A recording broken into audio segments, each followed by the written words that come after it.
Hello my dear friend, आज पढ़ेंगे हम मोलिकुलर बेसिस ऑफ इनहेरिटेंस। इसमें न्यूक्लिक एसिड में डीएनए और आरएनए दोनों होता है। और सबसे पहले डीएनए की खोज एक मिस्र ने की थी 1869 में। और इसमें दो प्रकार के नाइट्रोजन बेस पाए जाते हैं, यानी डीएनए और आरएनए दोनों ही न्यूक्लियोटाइड के बने होते हैं। न्यूक्लियोटाइड में पाया जाता है शुगर, पेंटोस शुगर पाई जाती है, ये शुगर है। पेंटोस शुगर पाई जाती है और नाइट्रोजन बेस पाया जाता है और फॉस्फेट पाया जाता है न्यूक्लियोटाइड में। अब बहुत सारे न्यूक्लियोटाइड मिल करके एक स्ट्रैंड बनाते हैं और डीएनए डबल स्ट्रैंडेड होता है, यानी कि एक स्ट्रैंड तो ये हो गई और एक स्ट्रैंड अब ये 5 जो शुगर का कार्बन होता है 5 नंबर का, उस पर फॉस्फेट जुड़ा होता है। ये 5 वाले कार्बन पर फॉस्फेट फ्री होता है, इस कारण इसे 5' एंड बोल दिया जाता है। और इसके पेंटोस शुगर के 3' पर तीसरे नंबर के कार्बन पर OH फ्री होता है, इस कारण इसे तीसरे कार्बन के कारण इसे 3' बोला जाता है। अब इसमें ये स्ट्रैंड कैसे बनती है? सिंगल स्ट्रैंड तो डीएनए और आरएनए में दोनों में सेम तरीके से बनती है, किंतु डीएनए में डबल स्ट्रैंड होता है। मोस्टली डीएनए डबल स्ट्रैंड होता है।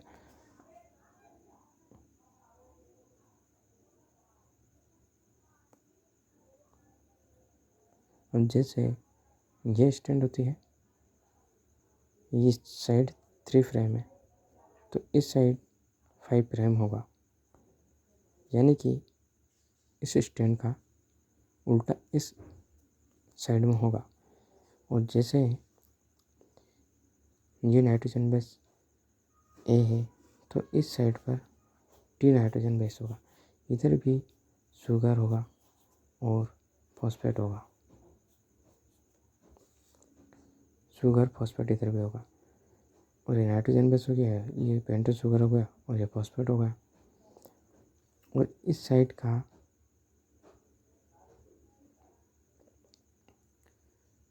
शुगर के तीसरे एंड पर OH फ्री होता है, इस कारण ये वाला एंड 3' एंड होगा। और इस साइड अब यहाँ मान लो नाइट्रोजन बेस साइटोसिन है तो C का होता है G, तो यहाँ आएगा G का होता है C। पूरक होता है नाइट्रोजन बेस, C का G होता है, A का T होता है, G का C होता है। तो नाइट्रोजन बेस आ गया, अब शुगर आएगा, शुगर के पास फिर यहाँ फॉस्फेट आएगा।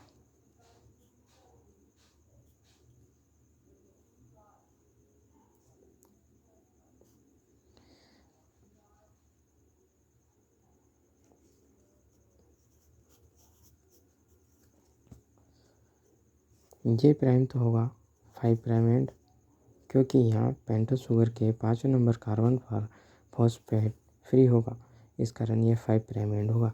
और इस साइड पर पेंटोस शुगर के तीसरे प्राइम पर OH फ्री होगा, इस कारण ये 3 एंड होगा। तीसरे नंबर के कार्बन पर OH फ्री होगा, इस कारण इसे तीसरा एंड बोल दिया जाए। अब ये नाइट्रोजन बेस और शुगर दोनों एन ग्लाइकोसाइडिक बॉन्ड से जुड़े होते हैं। और अगर जो प्यूरिन में एडेनिन ग्वानिन होता है, प्यूरिन में एडेनिन और ग्वानिन होता है, दो प्रकार के नाइट्रोजन बेस होते हैं, प्यूरिन एंड पायरिमिडिन। तो प्यूरिन में nitrogen base adenine and guanine होता है, ग्वानिन, और पायरिमिडिन में साइटोसिन, यूरेसिल और थाइमिन होता है। अब ए तो जुड़ेगा टी से और सी जुड़ेगा जी से, ये डीएनए में ए जो पूरक होगा टी से, ये डीएनए में होगा। अगर जो यहाँ आरएनए होता तो आरएनए में टी की जगह यू आ जाएगा। ये आपको आगे हम बताएंगे। अब जैसे ये शुगर फॉस्फेट, दोनों फॉस्फोएस्टर बॉन्ड से आपस में बंधे होते हैं, यानी दोनों के बीच में फॉस्फोएस्टर बॉन्ड होता है। अब एक फॉस्फोएस्टर बॉन्ड तो इस वाले पेंटोस शुगर के OH से रिएक्शन कर लेता है, फॉस्फेट का एक OH। अब फॉस्फेट के पास 3 OH थे, जिसमें से एक OH इस वाले शुगर से रिएक्शन कर लेता है, क्योंकि शुगर के 5वें नंबर के कार्बन पर OH फ्री होता है। ऐसे ही ये एक एस्टर बॉन्ड हो गया, ये एक एस्टर बॉन्ड हो गया, तो ये डाइएस्टर बॉन्ड हो गया। और किनके बीच हो गया? फॉस्फेट और शुगर के बीच बना है, तो फॉस्फो डाइएस्टर बॉन्ड हो जाएगा, फॉस्फो डाइएस्टर बॉन्ड हो जाएगा। एक फॉस्फो डाइएस्टर बॉन्ड ये हो गया पूरा, और एक फॉस्फो डाइएस्टर बॉन्ड ये हो गया। अब आप ये सोच रहे होंगे कि हमें कैसे पता चलेगा कि नाइट्रोजन बेस इतने हैं एक डीएनए में, वो सिंगल स्टैंडर्ड डीएनए या डबल स्टैंडर्ड डीएनए या सर्कुलर डीएनए में डबल स्टैंडर्ड और सिंगल स्टैंडर्ड डीएनए दोनों आ गए। तो आपको ये कैसे पता चलेगा कि इसमें कितने प्रकार के फॉस्फोडाइएस्टर बॉन्ड है और कितने प्रकार के जो फॉस्फेट है वो फ्री होंगे?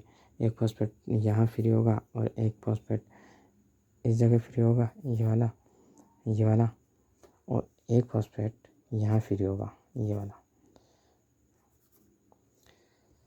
तो इसको निकाल कैसे सकते हैं? जैसे हमने माना N है, यहाँ नाइट्रोजन बेस का संख्या है, तो नाइट्रोजन बेस की संख्या इधर हो गई 1 2 3, 3 में से -1 करेंगे, ये सिंगल स्टैंडर्ड डीएनए की बात है, यानी कि ये एक स्टैंडर्ड डीएनए की बात है, डबल स्टैंडर्ड डीएनए की बात नहीं है।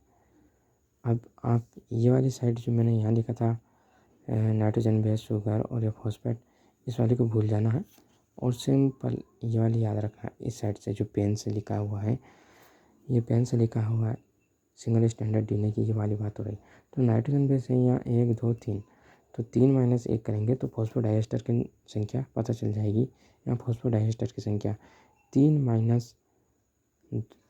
1 करेंगे तो 2 फॉस्फोडाइएस्टर की संख्या आ जाएगी। डबल स्टैंडर्ड डीएनए की बात हो गई, तो डबल स्टैंडर्ड डीएनए की बात होगी, तो अब ये वाली साइड भी आ गई और ये पेंसिल से लिखा हुआ है भी आ गया, nitrogen base sugar phosphate, nitrogen base sugar phosphate, nitrogen base sugar phosphate, ये भी आ गया। तो अब N-2 करेंगे तो फॉस्फोडाइएस्टर की संख्या आ जाएगी। एक नाइट्रोजन बेस से एक, तो कितने हो गए? 6 नाइट्रोजन बेस हो गए। 6 नाइट्रोजन बेस की बात हो रही है, बेस पेयर की बात नहीं हो रही। 6 नाइट्रोजन बेस हो गए, तो 6 - 2 करेंगे तो 4 आएगा। 4 आएगा तो एक फॉस्फोडाइएस्टर बॉन्ड ये है, एक फॉस्फोडाइएस्टर बॉन्ड ये है। अब एक फॉस्फोडाइएस्टर बॉन्ड शुगर फॉस्फेट के बीच यहाँ बनेगा, यानी शुगर और फॉस्फेट के बीच तो फॉस्फोएस्टर बॉन्ड बनता है, फिर इस शुगर और फॉस्फेट के बीच फॉस्फोएस्टर बॉन्ड बनेगा। तो दोनों को मिला के जैसे यहाँ बन रहा है वैसे ही यहाँ बनेगा फॉस्फोडाइएस्टर बॉन्ड। एक फॉस्फोडाइएस्टर बॉन्ड यहाँ बनेगा, एक फॉस्फोडाइएस्टर बॉन्ड यहाँ बनेगा।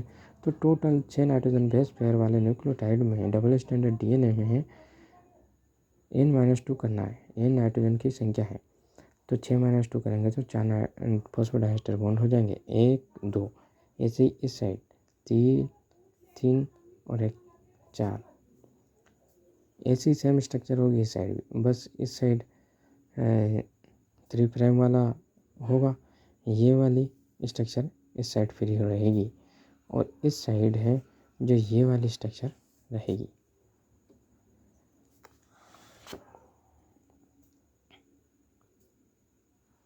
आपको वो स्ट्रक्चर जो प्यूरिन और पायरिमिडिन होता है उनके स्ट्रक्चर में कौन कौन से, मतलब प्यूरिन में पाया जाता है एडेनिन एंड ग्वानिन पाया जाता है और पायरिमिडिन में साइटोसिन एंड यूरेसिल पाया जाता है, तो उनके स्ट्रक्चर थोड़ा सा ध्यान रखनी पड़ेगी। अब आपको कौन सा न्यूक्लियोसाइड होगा और कौन सा न्यूक्लियोटाइड होगा ये वाली बात भी ध्यान रखनी है। तो न्यूक्लियोसाइड में चाहे नाइट्रोजन बेस प्यूरिन वाला हो चाहे पायरिमिडिन का हो, दोनों को इस तरह से लिखा जाएगा। प्यूरिन में एडेनिन ग्वानिन आएगा तो एडेनोसिन ग्वानोसिन, यानी बाद में सिन लगा हुआ होगा तो वो न्यूक्लियोसाइड होगा। और अगर जो बाद में आइलिक एसिड लगा होगा, चाहे वो प्यूरिन हो पायरिमिडिन हो, आइलिक एसिड लगा हुआ यानी एडिनाइलिक एसिड और ग्वानाइलिक एसिड, ये तो एडेनिन ग्वानाइलिक एसिड एडिनाइलिक एसिड ये तो हो गया प्यूरिन का न्यूक्लियोटाइड हो गया, प्यूरिन वाला न्यूक्लियोटाइड हो गया। और इसमें अगर साइटोसिन यूरेसिल और थायमिन का साइटोडाइलिक एसिड, यूरोडाइलिक एसिड एंड थायमिडाइलिक एसिड ये होगा, मतलब आइलिक एसिड जुड़ा हुआ होगा तो सोच लेना कि वो न्यूक्लियोटाइड है। और वो प्यूरिन पायरिमिडिन दोनों का ही न्यूक्लियोटाइड में आइलिक एसिड बाद में लगेगा, सफिक्स लगेगा यानी बाद में। और इसके सफिक्स में यानी बाद में एडिनोसिन ग्वानोसिन सिन होगा तो वो न्यूक्लियोसाइड होगा, और डाइन लगा होगा तो वो प्यूरिन का न्यूक्लियोसाइड होगा, साइटिडाइन यूरिडाइन थाइमिडाइन होगा।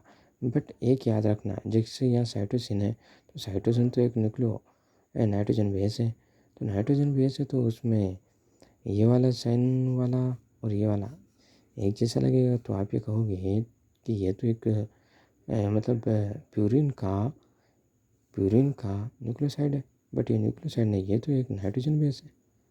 इस तरह अपन याद रखेंगे। अब अगर जो नाइट्रोजन बेस और शुगर मिलाए दे तो उससे न्यूक्लियोसाइड बोला जाता है, और न्यूक्लियोसाइड में फॉस्फेट जोड़ दे तो न्यूक्लियोटाइड बोला जाता है। ऐसे अगर ये तो हो गया अपने आरएनए का हो गया, और अगर यही डीएनए में डीऑक्सी शुगर रहता है, यानी कि पेंटोस शुगर के यहाँ जो पेंटोस शुगर है इसके दूसरे नंबर पर OH को OH में से O निकाल दे तो डीऑक्सी बन जाएगा।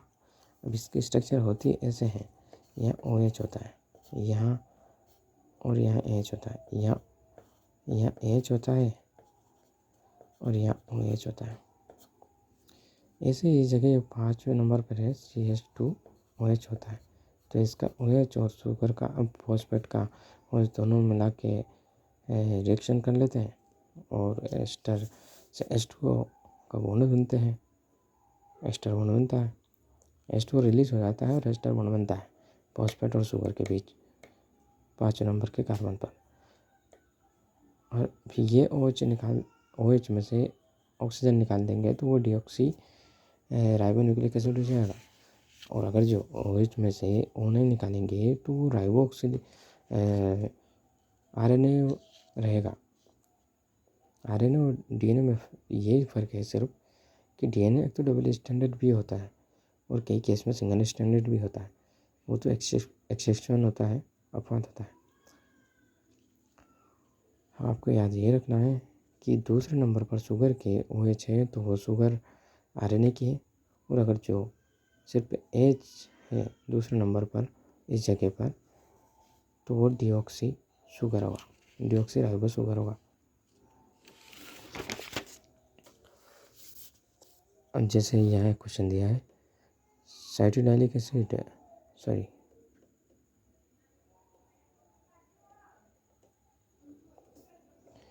यूरिडाइलिक एसिड निम्न में से कौन सा आरएनए का न्यूक्लियोसाइड है। पहले तो ये बोला कि आरएनए का न्यूक्लियोसाइड है, तो आरएनए में थाइमिन तो होगा नहीं, है ना।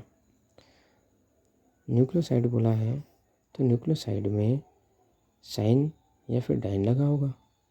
अब साइटोसिन नहीं होगा क्योंकि साइटोसिन तो नाइट्रोजन बेस है, यहाँ एक्सेप्शन था, नाइट्रोजन बेस है। डीऑक्सी ग्वानोसिन ये डीएनए का बोला डीऑक्सीगानासिन, यानी मैंने आपसे अभी बोला था ना पेंटोस शुगर में अगर जो ऑक्सीजन नहीं है तो वो डीएनए का डीऑक्सी राइबोस हो जाता है, और अगर जो ऑक्सीजन है यानी OH है तो वो आरएनए का शुगर होगा, राइबोस होगा।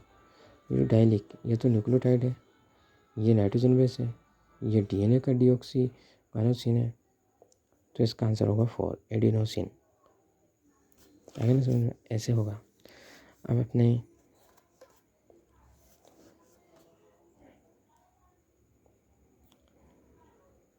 जो प्लांट फिजियोलॉजी पढ़ेंगे आप 11th का चैप्टर है, और 12th में भी है आएगा ATP, GTP, CTP, UTP, ये सब आते हैं। तो ये एक्चुअली में होता क्या, ये होता है तो न्यूक्लियोटाइड होता है। न्यूक्लियोटाइड में नाइट्रोजन बेस शुगर फॉस्फेट पाया जाता है। अब इसको अगर जो न्यूक्लियोसाइड बोलेंगे तो न्यूक्लियोसाइड में साइड लगा हुआ ना, तो ये एडिनिन है। एडिनिन क्या है, प्यूरिन। प्यूरिन में यहाँ देख सकते हो आप, प्यूरिन में साइन लगा होता है पीछे जब न्यूक्लियोसाइड बनाता है। तो प्यूरिन और पायरीमिडिन में ये ध्यान रखना आपको, ये वाला मेस्टोली ध्यान रखना। अब यहाँ एडिनोसिन है, एडिनोसिन ट्राइफॉस्फेट, एडिनोसिन इसको बोल दिया एडिनोसाइन। नाइट्रोजन बेस और शुगर को दोनों को एडिनोसाइन बोल दिया, और यह ट्राइफॉस्फेट है, ट्राइफॉस्फेट लिख दिया ATP। अगर जो यहाँ 2 फॉस्फेट होते हैं तो इसे ADP बोल देते। अगर जो यहाँ एडेनिन की जगह ग्वानोसिन होता तो GTP बोल देते। एडेनिन की जगह साइटोसिन होता तो CTP बोलते। एडिनिन की जगह यूरेसिल होता तो UTP बोल देते। ये तो हो गया RNA में। RNA में कैसे पता चला, क्योंकि यहाँ राइबोस शुगर पाई जाती है। अब यहाँ पाई जाती है डीऑक्सीराइबोस। डीऑक्सीराइबोस पाया जाता है तो वो DNA में पाया जाता है। अब यहाँ डीऑक्सी एडेनोसिन बोला जाता है क्योंकि एक ऑक्सीजन कम होगा दूसरे नंबर पे पेंटोस शुगर के, तो इसे डीऑक्सी एडेनोसिन तो इतना हो गया। अब यह ट्राइफॉस्फेट ये हो गया तीनों, ये तीनों हो गया ट्राइफॉस्फेट। अब यहाँ डी लगा देंगे क्योंकि डीऑक्सी वाला शुगर है, इस कारण एडिनिन होगा यहाँ तो DATP, जी ग्वानोसिन होगा तो DGTP, और अगर DCTP हो जाएगा फिर DTP हो जाएगा। मतलब यहाँ जो रहेगा उसके हिसाब से साइटोसिन थाइमिन गानोसिन ऐसे बदल जाएंगे। अब आता है Chargaff rule. Nitrogen base double standard में हाइड्रोजन बॉन्ड के जुड़े होते, यानी ये यहाँ जुड़े होते ना, इस जगह T से जुड़ता है डबल स्टैंडर्ड बॉन्ड से, और GC से जुड़ता है ट्रिपल स्टैंडर्ड बॉन्ड से, ट्रिपल बॉन्ड से जुड़ता है, और ये एक तरह का हाइड्रोजन बॉन्ड है। चार्गप रूल होता क्या है, चार्गप रूल में ये एक तो डबल स्टैंडर्ड पर लगेगा। चार्गप रूल सिंगल स्टैंडर्ड में लगेगा ही नहीं, चाहे वो DNA हो चाहे वो RNA हो। अब चार्गप रूल में डबल स्टैंडर्ड पर लगेगा, और ये टोटल प्यूरिन बराबर टोटल पायरीमिडिन के बराबर होगा। प्यूरिन एडेनिन और ग्वानिन होता है तो A+G, pyrimidine cytosine plus uracil thymine होता है तो C+T। अब आप ये नहीं बोलोगे कि यूरेसिन तो है नहीं, वो DNA में नहीं होता है, RNA में होता है। अब G का पूरक है C और C का पूरक है G, A+G/C+T = 1, या फिर हम इसके बेस में ये भी तो ला सकते हैं, तो C+T/A+G बराबर 1 हो जाएगा।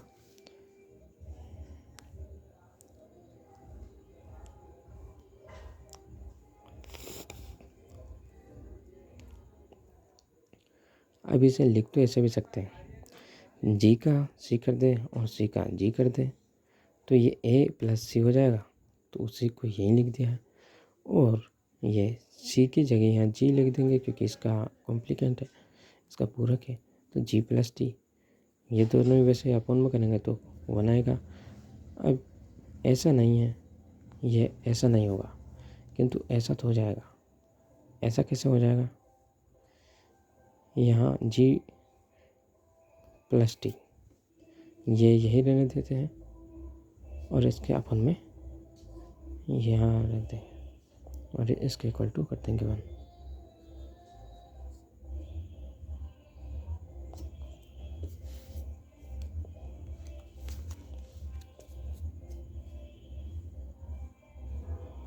ये सिंगल स्टैंडर्ड डीएनए पर नहीं लगेगा, डबल स्टैंडर्ड आरएनए पर लग जाएगा। अब आरएनए है किंतु डबल स्टैंडर्ड है तो उस पर भी लग जाएगा।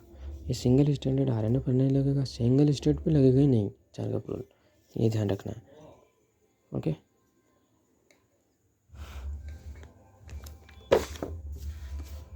अब यहाँ लिखा है सी अर्चिन के डीएनए में 20%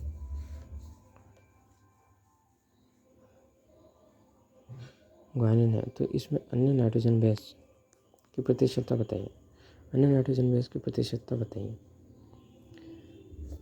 तो परसेंटेज में दिया, परसेंटेज 100 का होता है। तो सी अर्चिन के डीएनए में 20% ग्वानोसिन है, तो ग्वानोसिन का पूरक होता है जी का पूरक होता है सी, यानी जितना जी होगा उतना सी होगा। तो जी यहाँ है 20%, तो सी भी हो जाएगा 20%। अब 4 नाइट्रोजन बेस होते हैं डीएनए में 4 नाइट्रोजन बेस होता है, यूरेसिन नहीं होता है, तो चारों का योग होगा 100%। अब 4 में से हमें 2 तो पता चली गई है, जी और सी का पता चली गया है। तो जितना जी होगा उतना सी होगा। जी दे रखा है 20%, तो सी भी 20% होगा। और A+T बराबर 100 - 40 होगा, तो अब बचेगा 60।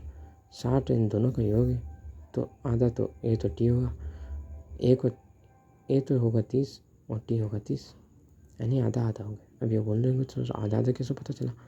भाई जितना एडिनिन होगा उतना थायमिन होगा, क्योंकि दोनों एक दूसरे का पूरक होते हैं, ऐसे ही पता चला।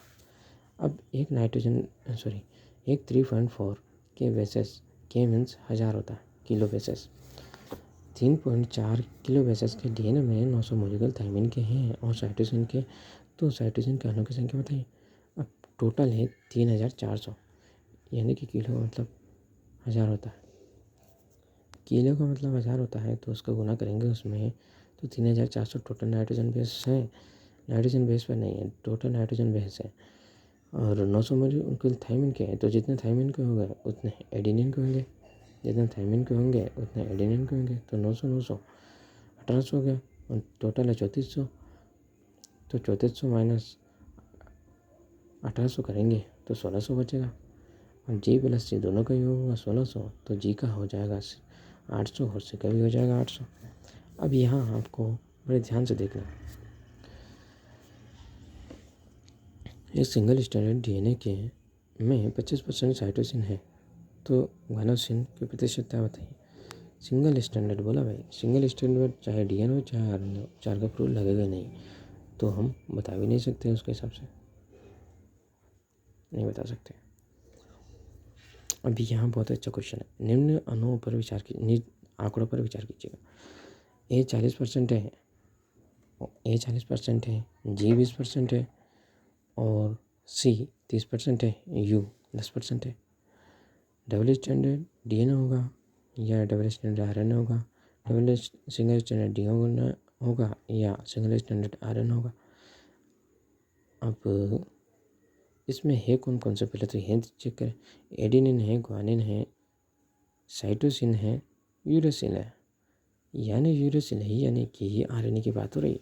तो डबल स्टैंडर्ड डीएनए हो चाहे सिंगल स्टैंडर्ड डीएनए हो, डीएनए वाले तो ख़त्म ही कर देते हैं। एक तो फर्स्ट वाला ऑप्शन नहीं होगा और एक थर्ड वाला ऑप्शन नहीं होगा, क्योंकि डीएनए है और डीएनए में आरएनए, यूरेसिल होता नहीं है। सिंगल स्टैंडर्ड आरएनए और double standard RNA. Double standard में क्या होता है कि पूरक भी बराबर मात्रा में होना चाहिए, यानी ए जितना है उतना ही टी होना चाहिए, जितना सी है उतना जी होना चाहिए, यानी पूरक वाले भी मात्रा बराबर होना चाहिए। अब यहाँ ए 40% है और जी 20% है, सॉरी ए का पूरक है टी, ए 40% है और टी टी नहीं, इसमें यू यू भी 40% होना था, क्योंकि यहाँ RNA को इंडिकेट कर रहा है यूरेसिल, क्योंकि RNA है यहाँ। तो A 40 है तो यू भी 40 होना था, किंतु ऐसा है नहीं। तो ये डबल स्टैंडर्ड तो नहीं हो सकता।